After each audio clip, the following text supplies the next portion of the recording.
everyone. I first want to show you how to get your template ready.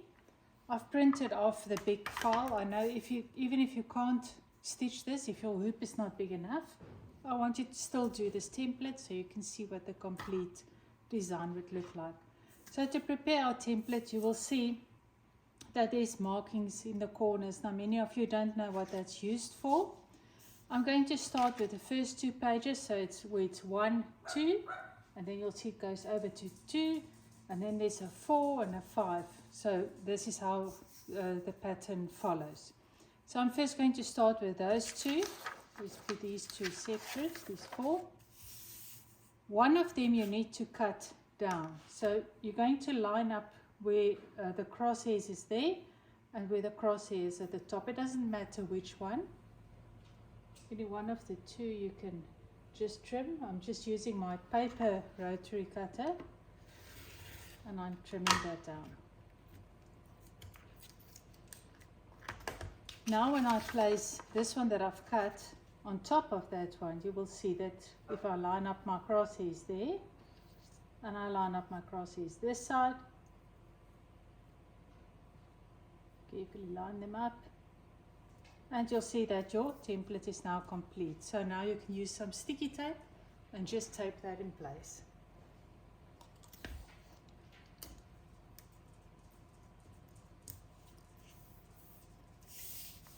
Now you can put that one separate. Now we're going to do the next one. And again, I'm just going to trim this one off.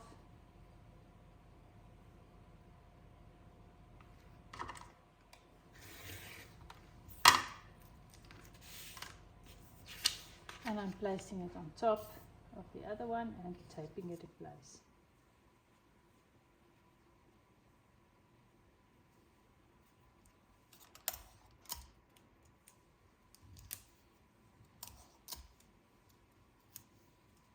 Now I'm placing them separate and I'm going to work with these 3.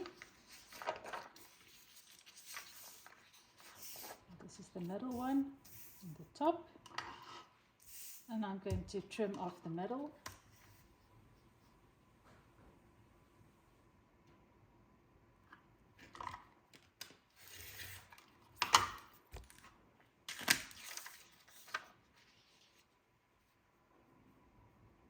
Placing it on top there.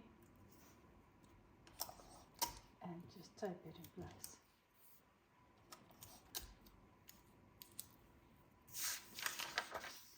Now let's do the last one.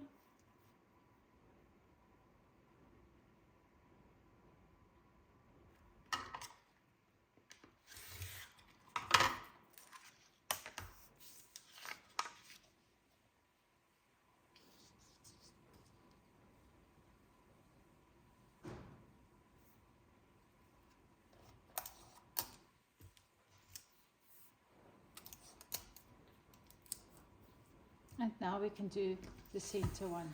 Now from this long one, I'm going to trim off one side again.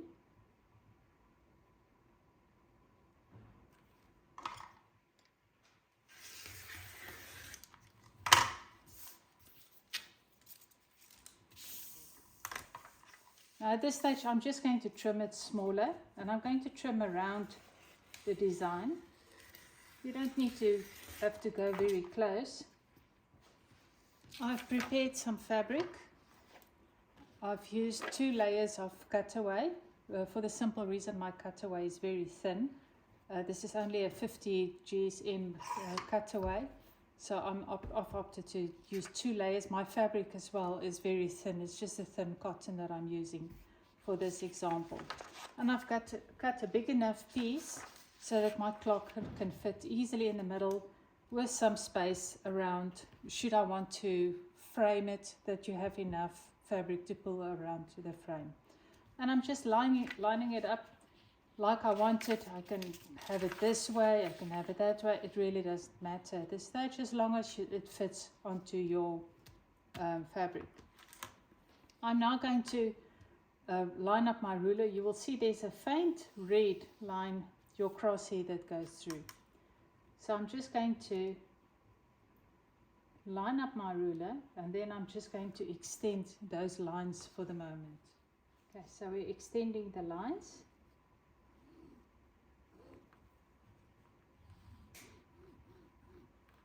And I'm going to do the same with the other ones, this opposite side.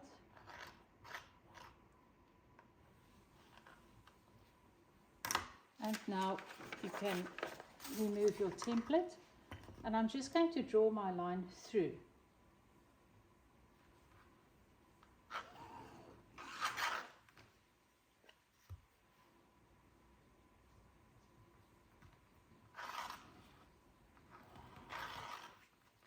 So now we know that this is the center of our clock. Now I went ahead and I printed out all my other templates. I've printed it out on transparencies just to make it easier for you guys to see exactly where the lines are that go through. But you can by all means print them on your paper. Just cut them close so that you can see how to adjust it later on. But print out all your templates that you've got, that I've included in the files for you in PDF format. And very, very important, do not fit to page. You need to print it as a 1-to-1 scale or at 100%. So just make sure that your printer is not set to fit to page. Now I'm going to use the big center, and you will see again you've got red crosshairs going through, and I'm going to line up my cross there in the middle with the cross there. I am using my magnetic hoop. It's just a metal frame with some loose magnets. And I've got crosshairs marked where my center lines is on my frame. So I'm just going to slide my frame underneath. And I'm going to line up these crosshairs with the crosshairs on my hoop. So once happy, I'm just going to place the magnet there. This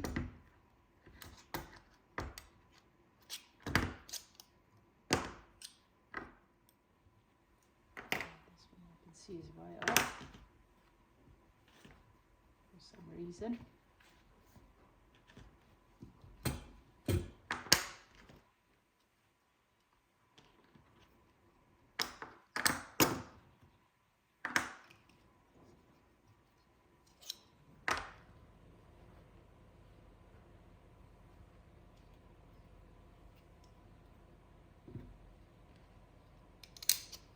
The first design is also not that crucial to get exactly correct, because everything else we do will be planned around this one. And of course you can always move your machine to where the... We finished stitching the center panel now, and we're ready to start adding your designs around your clock face.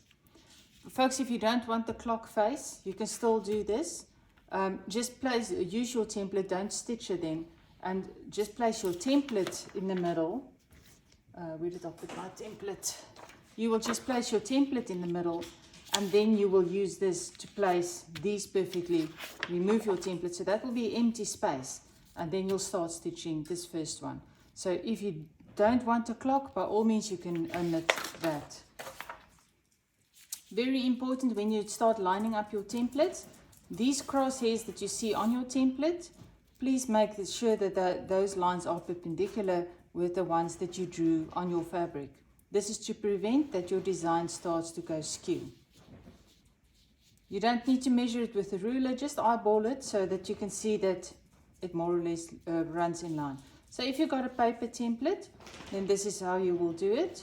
You see paper templates work just as well. I've just cut it out as far as possible. You can even cut it a little bit closer if you want to line it up more perfectly, and you will just place it where you think, and then you will mark your center lines there, and I'm going to mark this line here, and I'm going to mark that one there. Just make sure I've got it perfect there. And then with your lines that you drew, you can again just extend them.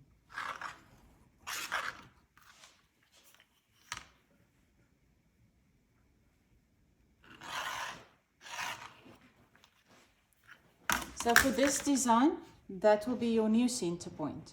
So you will place this in your hoop, in your machine, and you will bring your machine to, that is your center point, and you will just start stitching from there. Sometimes I need to turn a design to make it fit in your hoop. So just make double sure that what you see on your screen and what you see on your design looks the same. If, for example, you are hooping your fabric like this, but on your machine the design is actually turned, then remember it will stitch like this. So you would need to turn your fabric as well and make sure that it aligns with what you see on your screen. As the templates print, that is how it is in your machine. So if a template prints like this, then remember this is how it will stitch. So if I put it on my fabric, I would need to turn my fabric so I've got it upright the correct way. So that is very important that you just make note of that. Little bit of focus, guys. It's really not difficult. Once you've done one or two of these placements, something will just click and you will say, aha, I know exactly what I need to do. And this is actually so easy, so straightforward. I think a lot of times we overthink something and we make it more difficult in our heads than what it actually is. But we're now ready to do the next section. We finished the first one. And again, it's the same. Use your template. I'm using a transparency this time. Line up the design where you want it to stitch. And make sure that you have your lines perpendicular like we had before on the horizontal and the vertical. Then mark your center lines from your template. It's that faint red line you see on the printed on the template.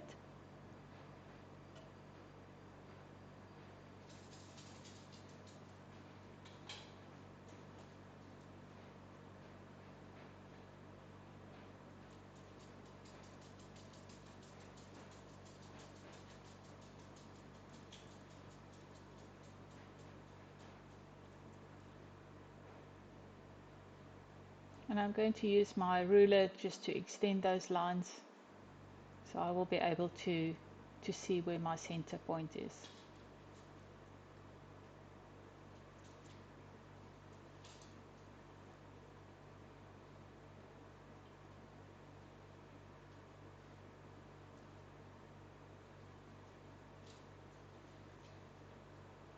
That's your center. So you can now place it in your hoop. With the press in hoops, the two sections that press into each other, just make sure that nothing shifts as you press the two hoops together, as you might need to adjust your needle slightly if you see that something went skew while you hoop it together. I'm just lining it up with the markings on my hoop, and I can now secure it in the hoop using my magnets.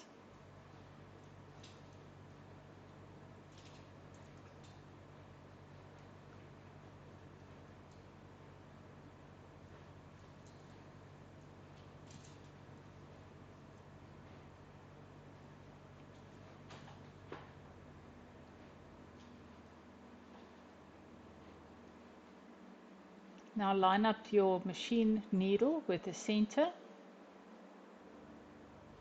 You can see there where the center of the design is. I'm just making sure everything is still fine after I hooped. Once happy, you can start stitching. So folks, you can see it's actually very easy to do. You start with the center and then you work your way around, doing one design after the other. And afterwards I just added my clockwork and it's all done. I hope you found this tutorial informative and that you will be able to complete your own clock, and I can't wait to see your clock face, or even if you decide to just make the frame without the center, all good. Please, I would love to see some photos, so do send us an email with your photos attached. Thank you so much.